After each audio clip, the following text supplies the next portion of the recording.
Kamu jangan tertipu dengan kehidupan dunia. Makanya saya itu orang yang paling fanatik sujud. Soalnya kalau suwun jenengan sing sujud.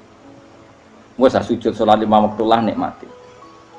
Karena sekali kamu terbiasa mensifati dunia ini penting, nanti kamu akan lupa mensifati akhirat itu penting. Dan itu awal kamu tergelincir dari ansawa isabil, dari jalan yang benar. Makanya tadi pepatahnya orang sufi apa? Anna sunyamun wa idza matu indah. Manusia itu tidur, kalau mati baru. Terus contoh kedua begini. Kenapa Allah begitu murka ketika orang tidak mengerti hak-haknya Allah? Bukan karena Allah anarkis atau keras, tidak. Memang secara akal pasti begitu. Saya sampai tak beda ini. Ya contoh gampang-gampang saja, tak wari logika. Kalau ada orang buta lewat kemudian nabrak tembok, karena apa dia? Karena buta kan? Buta itu maknanya apa? Tidak tahu. Akibat tidak tahu, nabrak tembok. Ya kan? Karena tidak tahu nabrak tembok, karena tidak tahu terjatuh di sungai, karena tidak tahu terjatuh di jurang. Sekarang juga sama. Orang karena tidak tahu pentingnya agama, tidak tahu pentingnya Allah, kemudian dia fokus ke duniawi. Akhirnya ya nabrak tembok. Natijanya sama enggak? Saya ulang lagi ya, orang buta karena tidak tahu nabrak tembok. Orang fokus lihat perempuan cantik atau melihat apa, kemudian dia tidak tahu depannya juga nabrak. Untuk menjadi nabrak itu syaratnya tidak tahu apa tahu? Bisa dua-duanya. Tidak tahu ya sebabnya nabrak, fokus ke yang lain ya bisa. Maka tidak tahu ya sebab nabrak, fokus ke yang lain juga sebab. Nah mata kita, hati kita ini sudah dipenuhi hal-hal yang tidak penting, sehingga kita lupa dari hal yang penting. Kayak tadi kita mau minum kopi saja, fokus sampai meninggalkan anak main sampai jatuh. Berarti minum kopi sebenarnya tidak satu kebodohan, tapi ketika membiarkan anak kecil jatuh itu adalah kebodohan. Sebetulnya makan menikmati dunia itu tidak kebodohan, tapi ketika Anda melupakan Allah itu menjadi satu apa? Kebodohan. Ini disebut kamu jangan terlena oleh kehidupan apa? Dunia. Nah kenapa terlena? Itu kakean delok. Mulane Nabi itu ora tau delok dunia. Nabi, saya ini tak latih gitu di wali, tapi mukadimah. Kulon itu belum pernah delok. Saya pernah punya kakak wakil bupati, punya teman gubernur banyak tuh. Kalau delok susu rawani sih, mereka khawatir seneng. Nabi itu pernah, Nabi itu jenenge manusia pernah lewat itu. Kemudian tonggo-tonggone Nabi kebetulan pas pulang bawa unta-unta banyak. Itu Nabi melihat mungkin 0, sekian detik. Itu dilori pangeran. La tamuddanna ainaika ila ma matta'na bihi azwajam minhum zahratal hayatid. Jadi misalnya kayak Rogen misalnya dulu wong numpak Alphard pejabat ono sing bukakno. Enak itu nak jadi wong ngono iku. Kalimat itu direkam oleh Allah bahwa Mustafa pernah ngomong enake jadi wong iku numpak Alphard ono sing bukakno. Tapi kita tetap kirim. Sehingga nanti di akhirat kalimat itu direkam misalnya nanti ternyata yang numpak Alphard misalnya nyuwun sewu misalnya yang numpak Alphard tadi tetap di neraka, kamu ya ikut di neraka. Karena dia menikmati Alphard lali akhirat, kowe yo ngangen-angen kepengen seperti itu. Maka poinnya sama. Kalau pun rokok bareng. Terus ada orang sujud di musola, melarat sujud. Kowe gak pernah enake dadi wong iku. Padahal sujud itu yang menjadi orang masuk surga. Terus kowe ditakoki ning akhirat. Kowe tahu angen-angen dadi wong sujud mboten nate. Tapi kowe tahu angen-angen mewah nate. Yes, seneng ngono kira-kira gitu.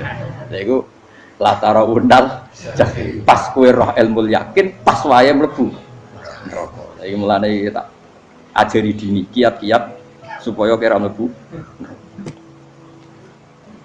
Makanya latih melihat dunia kok juga kesuwen. Misalnya di konco jadi pejabat. Kalau nanti di keluarga pejabat sampai sekarang pun saya sering punya teman. Buat nanti kalau melihat bahwa dia pejabat. Karena saya takut dosa. Saya melihat dia seorang mukmin yang sujud, yang sholat. Saya bodoh sekali kalau melihat dia pejabat. Karena itu tidak ada artinya di akhirat. Saya sampai sekarang yang saya melihat presiden orang yang mukmin, sehingga saya harus hormat. Saya melihat bupati orang yang mukmin, sehingga saya harus hormat. Melihat sampean ini wong sing mukmin, malah gue jalalan bareng ini sudah mukmin plus. Jadi rasa tiga kartu pinter gue jalalan. Jalalan budal bisa gaya bisa. Budal lu rano mana nih? Oh anu keangger wong bisa maca kitab apa? Jos lah. Jadi saya ulang lagi ya. Makanya saya itu nanti kalau sampean alim sudah kayak saya, itu pasti nggak bisa nggak kagum sama sahabat. Sahabat itu, apalagi Rasulullah ya tentu. Sahabat dulu aja yang gampang ditiru. Sayyidina Umar ketika ditusuk oleh siapa? Abu Lu'lu' siapa? Al-Majusi. Abu Lu'lu' itu seorang Majusi. Dan Umar itu orang pendendam. Dia orang pendendam. Tapi tentu karena dia orang baik, ya pendendamnya hal-hal yang baik. Coba kalau kamu ditusuk orang itu dendam nggak? Kira-kira sebagai manusia kan dendam. Itu tanyanya begini sama yang ya taruh sekarang orang dekatnya. Yang bunuh saya tadi siapa? Oh itu Abu Lu'lu' Al-Majusi, Hulamul Muhirah. Dia budaknya Muhirah. Majusi, iya ya Umar. Dia sudah mau mati. Itu ngetikan gini, sama siapa alteknya? Alhamdulillahilladzi lam yaj'al maniyati biyadi rajulin sajadalaka sajdah yuhajuni biha yaumal qiyamah. Ya Allah, terima kasih sekali ya Allah. Engkau mentakdirkan saya dibunuh oleh orang yang enggak pernah sujud. Kalau saja dia pernah sujud, maka dia berhak menuntut saya dengan sujudnya untuk masuk surga. Artinya gini, kalau dia ditusuk orang yang pernah sujud, misalnya Sayyidina Umar kok ditusuk oleh Ruhin, kemudian Umar masuk Ruhin masuk neraka, aku tetap pedih Gusti. Isowai sujudnya dia menjadikan enggak berhak masuk neraka. Artinya Umar sangat hormatnya pada sujud itu dia enggak berani. Jadi kira-kira kok Umar sujud kowe iku kira-kira rawani maksudno anak kowe mlebu neraka. Piye-piye di kekuatan sujud yang mempotensikan tetap dia masuk surga. Makanya dia seneng, dendamnya kesampaian. Syukurlah anak sing mateni aku ora tau sujud. Jadi tak patut nang neraka langsung bludeng ngene kira-kira gitu. Saking hormatnya ambek sing jenenge sujud. Tapi kita sekarang enggak. Rawang ning musala sujud, ya jan wong nganggur. Otak kita ini sudah PKI lah kamu. PKI halus. PKI yang tanpa kartu, paham? Makanya Allah kalau muji sujud, enggak sampean tak latih supaya baca Quran yang benar. Kayak apa Allah bikin Ka'bah? Kayak apa mulianya Ka'bah itu dibikin Allah untuk apa? Lil akifina wa ta'tusai warrukais sujud, dan untuk orang-orang rukuk dan sujud. Ketika Allah menurunkan rezeki di bumi dan di langit, itu perhitungannya Allah masih itu asli. Rabbana liyuqimus shalah faj'al afidatan minan nas tahwi ilaihim warzuqhum minas sama. Gusti, ben nak sujud ku kuat. Piye-piye menungso nak ramangan ra kuat. Nak is kuat dia tenaga yo ben sujud. Liyuqimus shalah. Ketika Allah muji orang baik atau ibunal abidunal hamidunas saihuna satrusé arraqiunas sajid. Yang rukuk yang sujud. Karena tadi ketika nanti Anda di akhirat, kenangan terbaik Anda di dunia itu hanya sujud. Liane itu coba misalnya kena akhirat terus video disetel sih. Pas kongkoi-kongkoi ini perapatan. Bariku nglamonem disetel. Jadi pegawai negeri. Ngayal gajinya sakmene, engko sakmene nggo wayo. Wan terekam kabeh. Oh ora sini-sini wong. Terus tokoh idola sing duwe wae sing tumpakane Alfa di sekretaris saya. Iku mbok neng utakem iku berpuluh-puluh tahun. Dan itu jumlahnya poinnya misalnya 100.000. Bareng idol anu Kanjeng Nabi mau 10%, cuma gayanya mau sholawat. Tapi sebetulnya agak tahu bayang no ahli ini miskinan, Mbak Amit nih miskinan. Gayanya mau sholawat tapi uteknya orang tahu kepengen melarat koyok. Itu direkam. Makanya dari Habib-Habib sing alim-alim niku almar'u ma'aman ahabba hada targhib wa tarhib. Kita ini kan sering dimotivasi mubaligh. Mubaligh itu kan saya naik dewi nak ngomong. Harus pokoknya seneng Nabi swarga. Dari Habib-Habib sing alim nak ngritik masalahnya dawe mu almar'u ma'aman ahabba. Wong dibarno wong sing diseneng. Apa kamu bisa menjamin seneng Nabi saudure seneng wong-wong itu? Jangan-jangan kita lebih berkeinginan seperti orang tertentu yang kaya raya, yang terkenal, yang hebat. Meskipun kowe oleh sana muni seneng Kanjeng Nabi. Jangan-jangan status cinta kita terbukti ke orang itu. Iya toh, misalnya gambarnya pasang neng kamar, wah, partai, wong kuasa. Terus, kue nyumbang masjid nyuwun sewu mau 50.000, tapi bareng nyumbang untuk kemenangan orang itu 10 juta. Nyebut wong itu satu hari 100 kali, nyebut Nabi pendak sholat. Bareng dihitung, dipoling mbek malaikat, disurvei buat dipoling orang pokoknya. Dengan cara begini, status senangnya orang ini ke siapa? Ya, ono pengajian sholawatan nyumbang 50.000, nanggo pemenangan 1 juta. diundang hayya ala sholah mlaku ngenteni komat. Tapi nak diundang acara kampanye teko ngarep sedurunge 2 jam. Dari sekian di polling, terus kadar cintamu ke siapa coba? Dari sekian indikator misal cara polling. Jangan-jangan diputuskan lebih seneng ke itu. Ya sudah almarhum aman. Apa? Makanya kata orang-orang alim almarhum apa? Orang itu terserang disenangi. Masalahnya kita tidak ada jaminan lebih seneng Nabi. Ya orang ada jaminan. Ya saya aman misalnya. Hitung dewi-dewi. Rasa menang terus kok begitu. So wis kadung terus. So wis kadung. Makanya Sufyan Ats-Tsauri itu jadi wali. Kurang sama mergo ibadah. Sufyan Ats-Tsauri gurunya Imam Syafi'i. Jadi wali itu sederhana. Sama tak ceritanya orang-orang jadi wali dengan cara yang sederhana. Tapi kan niru kopi pastel ya, artinya orang apa ya, KW lah. Kalau niru gak apa-apa, tapi KW kebaikan. Sufyan Ats-Tsauri itu ditanya, kenapa kamu sedekat itu sama Allah dan Anda keramat? Jadi resepnya mengenai itu. Saya itu belum pernah ke masjid nunggu adzan. Paling gak setengah jam, 1 jam sebelum adzan itu saya sudah ada ke masjid. Ditanya, kenapa begitu? Ketoknya kok kawula sing elek, moroe ngenteni dicelup.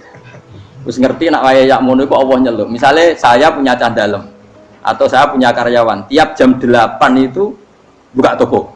Nah, bayangno itu juga. Saya punya karyawan tiap jam 8 tugasnya buka. Selalu buka tokonya ngenteni tak panggil. Rohen, toko buka, siap. Tapi besok yang ngono lagi, jam 8 buka, siap. Tiap hari gitu, kira-kira kendaraan karyawan itu goblok apa sopan? Kira-kira enggak jawab deh. Goblok kritik jauh gitu.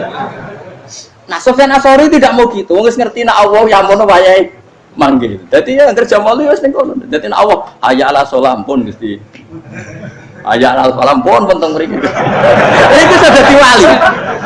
Oh, itu saya buat tiru tapi kawin. Enggak masalah, tapi ini kan resep, no. Lho mangkel lo gak kira-kira. Ono karyawan tiap jam 8 kon buka toko. Selalu marane ngenteni di panggil. Jadi wali dulu tuh punya cara muamalah sama Allah tuh luar biasa. Ya ora usah mbok tiru terus kemen dadi wali wis ra iso kadung salah. Biasa wae. Aku lah nganti saiki ya biasa wae. Aku mau masjid ngenteni mek komat ya biasa wae. Tapi aku kan iso dadi wali lewat jalur liya lah aku ya. Jalurku kan akeh. Mulang ya mari wali, sabar ning coba ya mari wali. Jane ana jalur fikir ya mari wali kan. Tapi kan loro, fikir loro.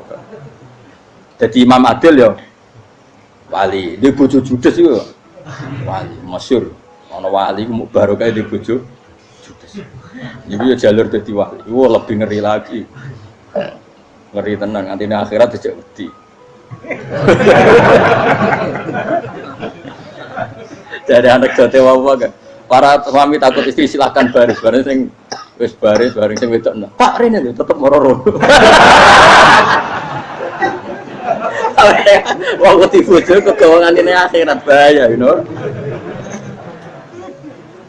Yes. Bahaya mau dibojo nganti kegawan apa? Tengah akhirat. Masyhur jadi cerita-cerita wali wis. Ya saya ulang lagi ya. Latih, meskipun dari kecil latih. Makanya kamu tahu kenapa Quran itu kalau ngendikan sujud kayak gitu spesial. Balillah fa'bud wa kum minas syakirin. Jadi meskipun kita di dunia umumnya orang saya makan, saya minum. Saya juga punya istri, punya keluarga, punya apa. Tapi saya belum pernah melihat anak saya itu sebagai anak saya. Saya kalau melihat anak saya ini teman sujud saya, nanti yang meneruskan sujud saya.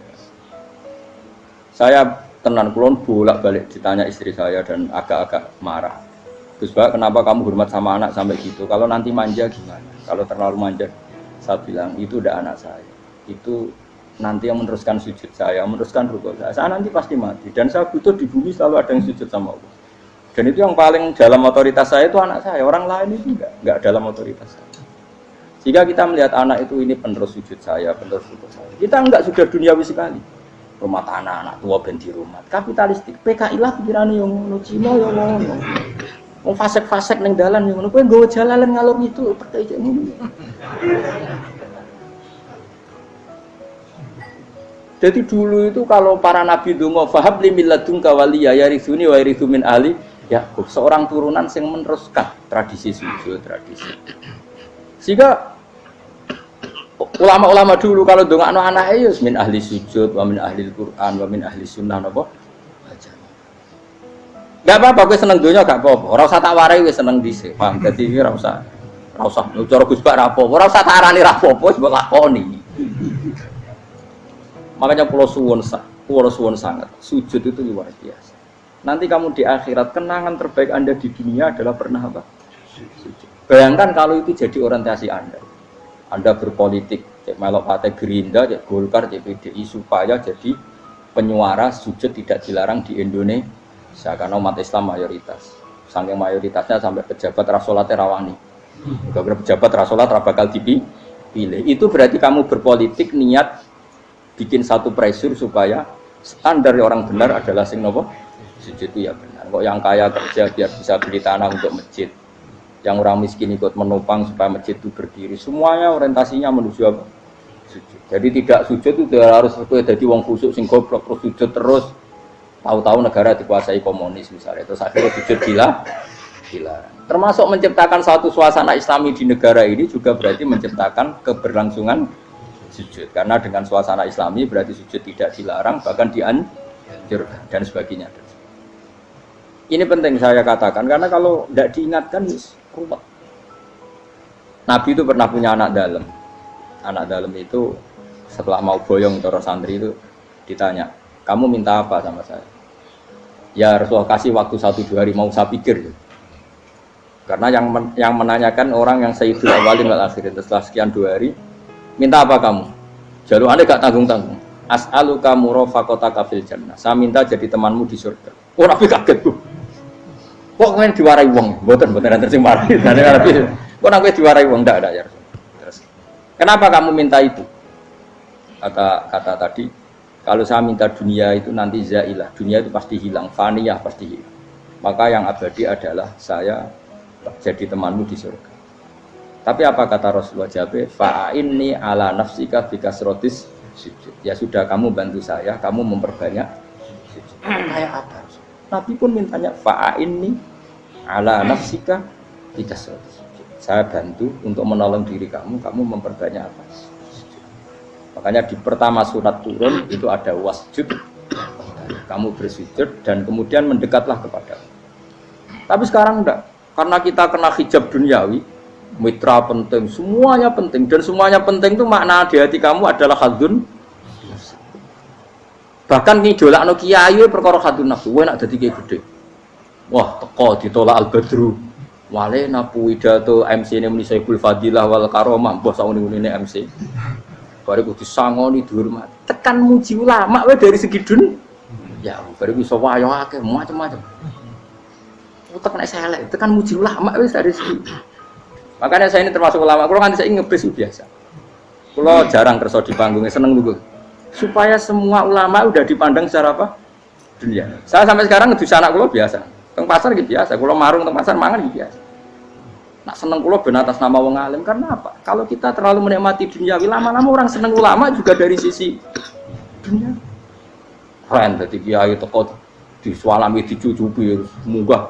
Ya enggak apa-apa itu enggak dosa sebenarnya, tapi takut saya utek elek-elek ini ngejolakno perkara duniawi, show-nya itu lho, Pak. Jadi ngene tak pikir teko ngaji bar wis warmu paham karepmu ora karep. Mulan ngarep ngaji karepmu. Mesti rugi kowe ya, aku tenang ae aku. Ben orang itu latihan ikhlas, napa? Latihan. Kalau kadang gitu protes be tiang-tiang. Gus, jenengan sekali-kali nak tidak tak derekno kok umum. Aku itu tidak mengharamkan itu, meneh kula dereng tuwa. Dereng haji malah turun, topa meneh. Dalane ra roh dereng kiai malah ngel-ngel wong. Ngerukin tahu tak kon derek nang kota, tak kon sepeda motor kan terno ning gone Malibu. Dalane ora ro malah yo nerang. Lha kene jalan akhirat ora ro donya ora ro. Lah tak koyo wong ijo urip. Jalan donya ora ro, jalan akhirat ora mbok ro iku apa. Repot. Jadi kenapa saya ndak mau, bukannya menolak, saya senang kalau kiai-kiai terhormat, senang sekali. Saya senang kalau ada ulama dihormati, karena supaya jadi tradisi ulama itu terhormat. Tapi jangan semua ulama mau dihormati, nanti lama-lama jadi siklus. Tekan mencintai kiai saja karena fasilitas. Saya senang jadi imam masjid akbar, masjid Istiqlal, imam besar. Seneng mergo kenal presiden, datang dikawal, seneng dadi sugih, wah keren salat ngarepe Ka'bah, teko dikawal askar. Ya kalau seneng karena itu kan berarti menjadi dunia. Itu sirinya kenapa Rasulullah ketika ba'da Fathi Mekah sudah menguasai Mekah, sudah naklukkan Mekah Madinah. Nabi itu satu hari terbiasa mau sarapan saja kadang nggak ada yang dimakan. Tanya ya Aisyah, apa saya bisa sarapan? Enggak ya Rasulullah. Ya sudah saya tak puasa. Supaya tetap terkontrol bahwa umatnya mencintai beliau bukan karena kebesaran. Itu Rasul. Itu setelah periode Mekah loh, jangan kira itu periode Medina. Apa? Itu periode apa? Medina loh. Periode yang setelah Nabi punya segala. Tapi Nabi tetap seperti itu. Kenangannya Aisyah sebagai istrinya apa coba? Dia cantik sekali. Aku tahu jajal turun ngarepin Nabi terlentang. Ya Nabi tetap sholat. Nah beliau sujud sikilku tak ingkretno. Nah beliau ngadeg tak lonjoro meneh. Dadi Aisyah wa ana muqtaridotun bene adi turu terlentang. Dadi cara ya sudah terlentang. Wong Nabi nak salat suwi dia tetap salat. Tapi di bojo ayu ora ngrasa salat. Bojo elek ora salat ngono. Bojo elek amen junub meneh wae. Kowe ora kena go contoh kasus wis wong kasus. Kowe di bojo ayu prawan turu karepku sing salat ora bos misale lho. Pomene wong jegoten wae tambah over. Mustofa lho kula ora ngenyek jegoten liyane ora ora situ. Mergo nang ngenyek wong akeh dosa, nang ngenyek wong sitok ora. Misale dosa wis tak hitung mau ke sore. Aku ngenyek dosa sitok, mulang ganjarane 10, cek susuk piro? Cek sarples orang dagang cek. Cek badi. Iku ana adene ra ikhlas. Ra ikhlas aku yo ra ikhlas ilmuku, malah lara. Malah neraka ping 13 sebenarnya. Makanya ini dipikir ya, saya ulang lagi, harus dipikir secara matang-matang bahwa kita tidak boleh terlena oleh kehidupan dunia. Menjadi bodoh kan Anda minum teh, kemudian anak Anda jatuh di pinggir Anda. Paham? Nah sekarang menyangkut mukjizat. Ini masih tentang ayat ini, nanti sampean tahu logikanya. Tak bedain, tidak jawab satu-satu aja. Karena iman sarannya harus tahu. Fa'lam itu tahu. Fa'lam annahu la ilaha. Ketika sekarang telur, saya memberitahu misalnya, Gen, telur ini udah dipitik, cara kowe mungkin telur. Ayo jawab satu-satu. Mungkin kan? Tapi pertanyaannya, saat telur menjadi pitik kemudian mungkin, dan ayam ini bisa terbang, bisa selingkuh, bisa punya anak turun, itu menjadi mungkin itu kan kamu pun tidak ikut menciptakan. Ikut gak kamu menciptakan telur menjadi ayam? Tidak kan? Kan di luar kudrah kamu, di luar kemampuan kamu. Tapi kamu bilang itu mungkin. Ada onta yang buting, yang sudah hamil sudah. Kamu bilang nanti onta ini mau punya anak dan anaknya nanti bisa jalan seperti induknya. Kamu katakan apa? Mungkin. Tapi saat Anda katakan mungkin, Anda ikut menciptakan enggak? Enggak kan? Tetap itu kudrahnya Allah. Tetap itu. Maka para nabi itu tidak tahu bedanya antara onta yang keluar dari indukannya dan keluar dari batu. Itu syaratnya jadi nabi, syaratnya jadi wali. Nah saya kira ono nabi. Makanya Nabi Soleh ditakoki, bukti nak kudrahe pangeran ubi. Lah kamu minta apa kata Nabi Soleh? Silahkan ada unta keluar dari batu itu. Nabi Soleh bisa. Ya tenan terus unta keluar dari batu. Terus kaumnya gawok. Wah kok hebat tenan unta metu kok batu. Jare Nabi Soleh, ya padha karo unta lahir kok indukane. Bedane apa? Ya beda. Lah bedane apa? Metu kok watu kok ya ora melok gawe. Metu kok indukane ya kowe ora melok gawe. Bedane apa? Tapi tak temu kena hijab, ngono niku ana bedane. Cara nabi-nabi ora roh bedane. Lah kula termasuk warasatul anbiya ya ora roh bedane cara. Waras utek kula niku waras. Lha iya misale kowe cara iman seperti itu yakin dadi wali. Wes sama amatir lah, wali swasta lah, pokoknya wis dadi wali. Jadi manusia itu lucu, sesuatu yang dia pun tidak bisa, iku sok bedakno. Kalau telur menjadi ayam mungkin. Sapi keluar dari indukan mungkin, biji padi menjadi padi besar mungkin, tapi nak watu kok jadi biji padi mukhal. Lu saat yang dikatakan mungkin itu apakah manusia ikut memberi? Tidak kan? Ikut menciptakan? Harusnya kan tetap bilang, yo aku menyaksikan itu karena ada kekuatan X yang menciptakan itu. Harusnya dia kalau mau konsisten kan, saya tidak bisa menciptakan telur jadi ayam, tapi ada kekuatan lain yang menciptakan. Dan saya tidak bisa. Jadi telur keluar dari ayam ya kita tidak bisa menciptakan. Sapi keluar dari indukan ya kita tidak bisa menciptakan, termasuk untanya Nabi Soleh yang keluar dari batu besar kita. Makanya semua Nabi itu tidak tahu bedanya, itu bedanya Nabi sama enggak Nabi. Makanya Nabi itu tenang ya, masyhur. Ketika perang Khandaq, Nabi itu kelaparan. Kemudian Jabir datang, ya Rasulullah, istri saya menyiapkan makanan untuk orang 6, karena kambingnya hanya kecil. Maka hanya orang 6 saja engkau boleh datang ke situ. Tapi Rasulullah dengan santainya, ya ahlal Khandaq. Padahal yang ngeduk Khandaq itu sekitar 3.000, ya ahlal Khandaq. Halumu ilayya, yuk ke Jabir, karena Jabir sona atau aman, bikin makanan untuk kalian. Itu 3.000 orang. Wah, Jabir dimaki-maki sama, sudah bilang untuk orang 6 Nabi, ya apa-apaan orang banyak, itu mesti tidak cukup, kita mana. Nabi santai, bilang ke istri kamu, Jabir jangan buka makanan itu kecuali saya. Ya, makanya Nabi matur untuk pengiran, Gusti ini cukupkan untuk orang banyak, sama Allah di ACC ya terus cukup. Karena bagi Nabi, Nabi tahu betul. Sekarang ketika beras menjadi beras, apa dalam kudrah kamu, dalam kemampuan kamu, enggak kan? Ketika sistem tubuh kita makan kemudian jadi kenyang, apa dalam kemampuan kamu? Kue muni mangan maknane sego bolebokno mulut, terus kue darani punya kemampuan makan. Apa setelah itu kamu mengendalikan sistem saraf kita, sistem urat kita? Enggak kan? Jadi Nabi ora ora bedane, justru itu jadi Nabi. Karena dia enggak pernah terjebak, Nabi enggak pernah terjebak oleh yang dili. Makanya cara pangeran wa ma min dabatin fil ardi wala ta'iri yatiru bi janahihi illa umamun amsalukum. Ketika orang kafir minta bukti kudrohe Allah iku apa? Kanjeng Nabi didono manuk. Lah manuk terbang bukti kudrohe Allah. Ya biasa manuk terbang, wis suwe nak manuk terbang. Bukti kudrohe ning ndi? Iku tekek wis emper. Lha bukti kudrohe ya kowe ora iso gawe kan? Tapi maksudnya wong kafir bukti kudrohe pangeran ku gawe unta kok watu. Lah bedane apa mau hale unta kok watu ambek kok indukane? Bedane apa jajan? Wong ibuke unta ya ngrasa gawe. Apa ibuke unta bisa menciptakan anakan unta? Kan tidak bisa juga. Manusia juga ada.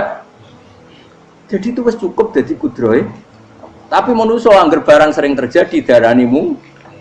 Maknane mungkin dekne sing nentukan mungkin atau tidak. Padahal zaman mungkin pun dia ada ikut menciptakan. Ini lengkel. Makanya itu kenapa Allah akhirnya bikin mukjizat supaya orang itu ingat kedahsyatan kudrohe Allah. Sebetulnya mukjizat itu tidak penting. Maksudnya tidak penting tadi untuk iman sebetulnya tidak perlu mukjizat. Makanya ketika Rasulullah SAW ingin nuruti mukjizat yang diminta orang kafir, Allah malah ngelingno inna fi khalqis samawati wal ardi wakhtilafil laili wan nar. Sajane ana langit, bumi, ada lautan, ada apa sudah bukti kudrohe. Nah sekarang mukjizat kok ngenteni unta keluar dari apa tadi? Batu, ngenteni Nabi Soleh.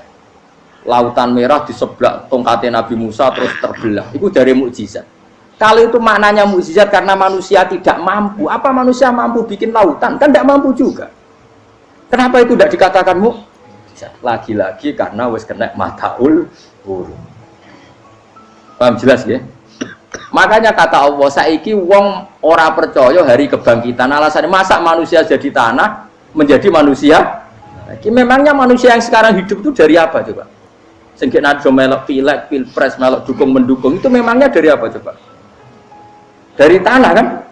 Mestinya hari kebangkitan sejati ya sekarang ini orang-orang dari tanah sekarang berkeliaran ini harus go jalalan ngalor ngidul maknani. Itu yo kok lemah. Kemudian setelah jadi tanah mati orang engkar, wah ini nggak mungkin jadi manusia lagi. Padahal zaman sekarang jadi manusia itu karena kudrohnya manusia apa karena Allah? Karena Allah. Dan manusia sekarang dari tanah apa enggak? Dari tanah. Harusnya ya berpikir seperti itu. Kalau kudrohnya Allah bisa menjadikan manusia sebanyak ini dari tanah, tentu Allah tetap mampu nanti setelah jadi tanah menjadi manusia. Itu malah kula nu wedi urip nggih wedi tenan. Karena tadi dari hidup menjadi tidak tahu. Annasamun wa idza matu kita semua hanya tidur, setelah mati baru karena baru tersadar. Makanya analogi itu penting, kias itu penting. Ya saya beri contoh berkali-kali, saya menyontohkan. Sampean tak warai hujah ulama. Nanti pasti sampean taslim itu pasti nyerah. Kalau kamu disebut jeleknya oleh orang lain, kamu mangkel nggak? Mangkel kan? Itu Imam Ghazali gini, kamu tak kasih resep supaya kalau ada orang mengingatkan kejelekan kamu itu tidak mangkel.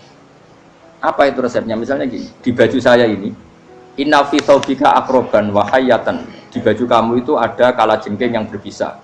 atau ada ular yang berbisa. Ada orang mengingatkan itu. Kamu terima kasih apa enggak? Terima kasih. Karena ada sesuatu yang bahaya di diri kamu, diingatkan. Dan karena diingatkan itu Anda terus bisa menghilangkan sesuatu yang bahaya tadi. Sekarang kamu punya sifat hasud, sifat dengki, sifat riya, sifat-sifat yang buruk. Itu sesuatu yang mencelakakan kamu di akhirat. Kemudian ada orang mengingatkan itu, harusnya kan kamu matur nuwun karena sifat yang buruk kamu diingatkan, kemudian kamu berusaha Wong diingatkan ada kala jengking yang hanya madorot di badan kamu saja kamu terima kasih. Ini diingatkan ada hasud dengki yang madorotnya dunia akhir, kamu tidak terima kasih. Jadi itu ulama dulu. Jadi kalau bikin hujah itu gampang sekali. Sehingga ulama dulu kalau berdebat kemudian diingatkan temannya, kalau dia salah misalnya, itu ya tenang saja. Karena mereka cukup punya akal, punya analogi untuk nganggap itu biasa. Kayak diingatkan ada kala jengking di tubuh kamu. Kamu matur nuwun enggak sama ingatkan? Tadi saya ngaji sore, ngaji di sini cerita. Kila itu Imam Ahmad. Itu mudah mereka iman sama Allah dan Rasul. Maka yu'minu billahi wal yaumil akhir falyukrim jaruh. Kalau kamu iman sama Allah dan Rasul maka muliakan tetangga. Itu ada seorang ulama dipanggil tetangganya, ayo ke rumah saya. Setelah sampai, dah pulang saya tidak jadi butuh. Sampai di rumahnya dipanggil lagi. Ke situ lagi, dah pulang lagi saya sampai 3 kali. Itu si ulamanya senyum-senyum santai. Ketika pemuda tadi insaf dan minta maaf, kenapa Pak Ulama kamu kok tenang saja? Jawabannya enggak. Kata Rasulullah, saya disuruh hormat tetangga. Saya senang sekali bisa melakukan perintah Rasulullah. Jadi saya nurut kamu itu tidak ada urusannya dengan kamu karena perintahnya Rasulullah. Nangis pemuda tadi. Kalau kita kan enggak, gengsi dong, giambar. Ini kan kita gayanya mulai sunnah Rasul, tapi uteknya uji hadun. Nah kalau kamu sudah gitu, tak daftar udah di wali, mbok KPU-nya oleh nyetujui mbok kapan raro nanti. Daftar. Saya ulang lagi, jadi kamu harus terbiasa dengan kias yang diajarkan Quran ya. Jadi ketika bibijian jadi pohon besar, itu pun kamu katakan mungkin. Padahal ketika kamu katakan mungkin, kamu pun tidak ikut menumbuhkan bibijian jadi pohon asam yang besar. Itu menunjukkan kudrohnya Allah. Artinya sebetulnya kamu hidup semuanya itu hanya menyaksikan kudrohnya Allah tanpa kamu memberi kontribusi. Kenapa kamu yang menentukan mau hal dan tidak mau hal? Harusnya mau taslim menyerahkan diri nak kabeh mau nyakseni kekuasaane Allah. Itu sing dimaksud Quran apa ya tanazzalul amru bainahunna lita'lamu annallaha ala kulli syai'in qadir wa annallaha qad ahata bi kulli syai'in ilma. Alam raya dibikin variasi kayak gini mau tujuannya Allah supaya kalian menyaksikan kemampuannya. Warna jelas ya. Makanya ketika ada pangeran, ketika bumi yang sudah mati tak hidupkan dengan hujan, begitulah kadzalikan nusyur. Ya kira-kira seperti itu proses sesuatu yang mati menjadi hidup lagi. Jangan lupa untuk tinggalkan komentar Anda dan klik like jika kalian suka. Silahkan share dan bagikan ke teman-teman Anda. Untuk berlangganan kami, silahkan klik subscribe channel Ngaji Kiai. Assalamualaikum warahmatullahi wabarakatuh.